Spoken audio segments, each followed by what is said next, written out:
एसे हायावनो जों इनकाम खालामनो बारा गुवार हा नांलाया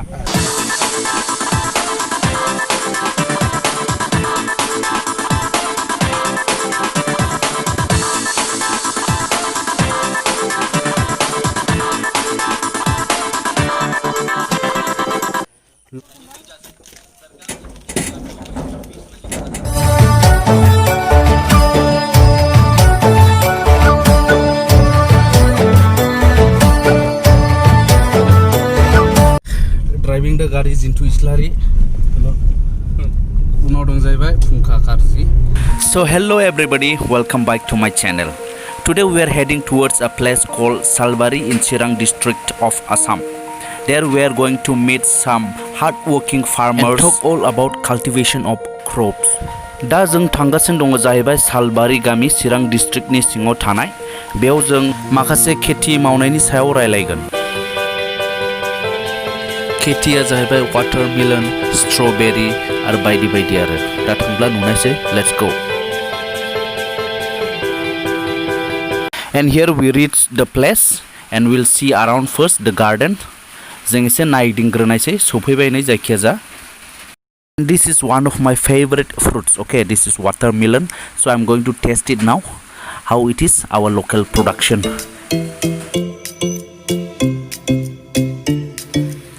आं बोथ' जानो बिराद मोजां मोनखायो बेखौ दा जानायग्रोनि र'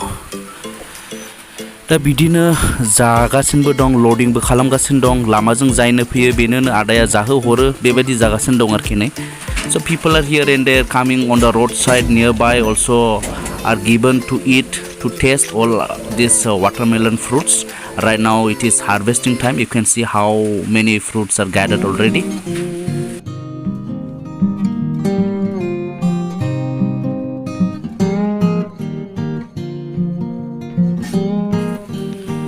And now we are in the crops garden. नैबे जाहैबाय स्ट्रबेरी बिफां दाथ' फिथाइफ्रा गैले खाखांजोब्बाय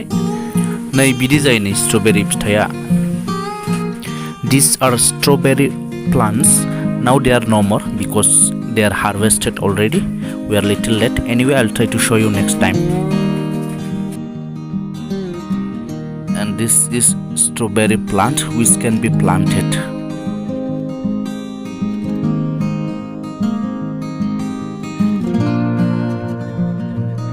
And these are the chili plants which are planted using modern techniques.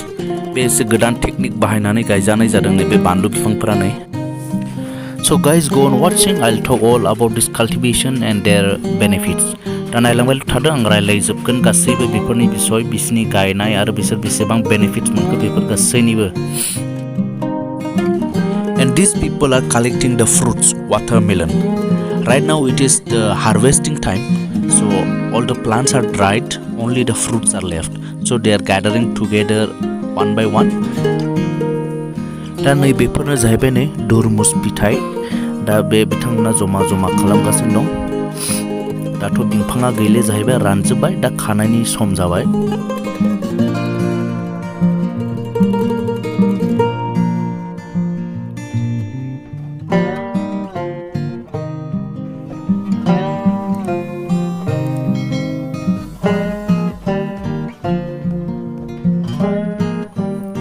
So they are gathering all of them in one place for weighing and loading in the vehicle for exporting.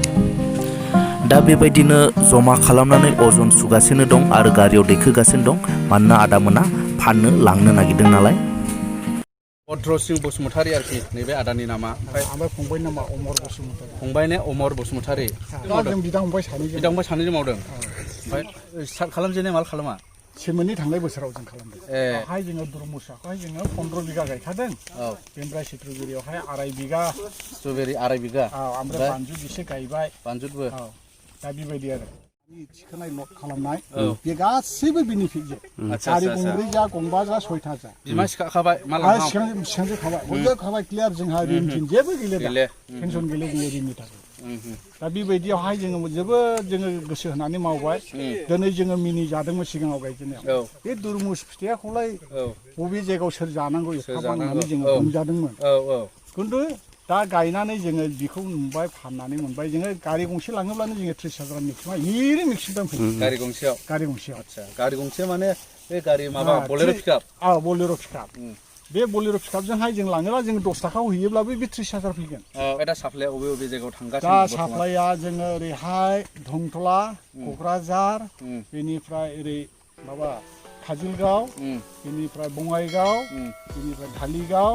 बेनिफ्राय ओरैहाय आइब्रिज राखालदुबि ओमफ्राय हावलि बेनिफ्राय बरपेटा मेन सिन जायगाया बरपेटा बेनिफ्राय गुवाहाटि ओइ बेखौहाय नोंसोरो लांनानै हैयो ना लांफैयो लांनानै हैयो नों दिनै गारि गंनै लांदोंब्ला बे गारि गंनैबो जोबगोन बेलासियावनो जोबजोबखायो जों गारिनिफ्राय आनलड खालामनाय लोगो लोगोनो जोंनि मोखाङावनो 15 कुइन्टेल 10 कुइन्टेल लांखायो जोंनोहाय मावै दाङै जोङो जोंनि हानिफ्राय हरनायाव 10 थाखा मोनब्लानो बेनो जसेस थोयो जों बेखिनियानो नोङो 10 थाखा खरि लाबावबो 30 कुइन्टेल जामोन नालाय नोङो 30,000 थाखा मोनखाबाय ओमफ्राय नोङो बिगायावहाय खरसा थांगोन जाहैबाय बिदिनो ओरैनो नोङो 15,000 थांगोन आरो बिगायाव होमब्ला नोङो बिगासेयावहाय नों 15,000 बेनिफिट फैगोन ओमफ्राय जुदि नोंनि बाहागोआव नोङो बिफांखौ जुदि मोजां लाखिनो हादोंब्ला अब्ला नोङो बिगायावहाय 1,10,000 1,20,000 फैयो आदसा बिगासेयाव बिदिबो फैयो उदां हिसाबै जोङो गायनानै बेखौहाय बोथोरावनो बोथोर अखा गैयियावनो जों बोखांनानै फाननानै आरामसे संसार जानो हायो बेसे गोबावजों मोनोमोनलाय फिथाइया बियो गासैजोंहाय फानजोबजासेयावहाय 3 मास गायजेननायावनो ओरैनो मा मासावहाय गायजेननाय जायो फेब्रुवारिनिफ्राय गायो फेब्रुवारि ओमफ्राय दा जोङो बेखौ बानलुखौहाय फर्मुला गोदान हिसाबै गायदों माने जोङो जों बिदि धालानि गायोब्ला बेबायदि धालानि गायोब्ला बे बिफाङा हाग्राया बुहुद हाग्रा सिखांबाय जोङो बेखौ दांनायावनो जोङो थाखा फैसाखौ जों होनो हाया जायो दा बेखौहाय जोङो मा खालामबाय दा बेखौ प्लास्टिकखौ बबाय बे प्लास्टिकखौ फलंनानै जोङो बेखौ गायबाय दा बेवहाय खुनु हाग्रा होनानै रज'नाय गैया प्लास्टिकआनो ब्लक खालामना बे मा रज'ब्लाबो बियो बेयावनो रज'नानै बे थैफिनबाय दा होमबा खम खरसजोंहाय जों बेखौ मावनो दा जोंनि नुनायावथ' फिथाइया मोजाङानो थायदों ओमफ्राय बे गाज्रि गैया आरो दा ओमफ्राय खाजेनबायबो ओमफ्राय दा फंबायानो हरबाय थायो फानहरबाय थायो साप्लाय जाखाबाय बांद्राय साप्लाय जाबाय जायो थोआ बेयावनो लकेलावनो थोआ जेनेबा स्ट्रबेरियाव पार बिगा बेसेबांसो इनकाम फैगोन बियो माने जेनेबा ओरैनो ओरैबायदि हमदो ओरैनो मिनिमाम हमनायावहाय माने बिफां फांसेयाव फवासे फांसेया फवासे फिथाइ होयो होमब्ला बे 25,000 बिफांजों बेनिफ्राय नोङो बे फवासेनि दामजोंहाय नों हिसाब खालामब्लानो ओंखारहैजोब्बाय बेसेबां दामा दा जेनेबा जोङो 400 फानो बा 350 जों फानो केजियाव ओमफ्राय बेखौ बुखावब्ला बे बेसेबाङाव फैयो बिफां फांसेयाव मोजां थायथारबायला 1 केजि बिफां फांसेया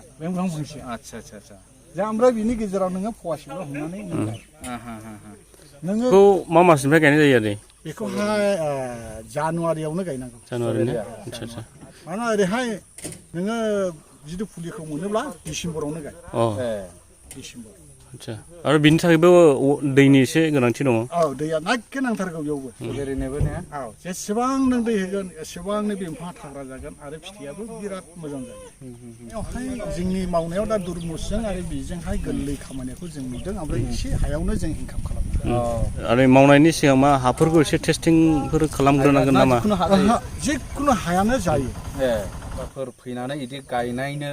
ओमफ्राय सोलोङो बा ट्रेनिं नलेज लाफैनो गोसोला नोंसोर फोरोंहरनो हायो दा दाथ' बबेबायदि फुलियाखौ बायनांगौ बेखौ जों खोन्थाहरजोबनो हागोन खिन्थु मालाखौ बिसोर गुबुनाव लांनाङा जोंनोनो साप्लाय जोंनो बोना होगोन बिदिसिम माबा खालामनो हायो आरो हामबाय होबाय आदाखौ बे जोङोहाय बे भिडिअनि गेजेरजों गोबां बाथ्रा स्ट्रबेरि वाटारमेलन आरो फानलु बेफोर गायनायनि बिसय गोबां खोन्थाबाय नोंथांमोनाबो सोलोंना लानो हागोन जाय बिथांमोना इन्टारेस्ट दं ओमफ्राय नैबे आदामोनखौ जगाजग लानो हायो आदामोना गोसो गुवार फोरोंनोहाय रेडि दा जगाजग खालामनो हागोन कन्टेक्ट नाम्बारावहाय कन्टेक्ट खालामनानैहाय आरोखि बेखौ आंबो ट्राइ खालामसै So guys, thank you for watching. I hope you all are fine and till next video, bye bye. बेखिनियावनो बे भिडिअआ जोब्बाय जों न' फारसे थांफिनगासिनो दं ओंखारबाय दा टाइमा 3टा जाबाय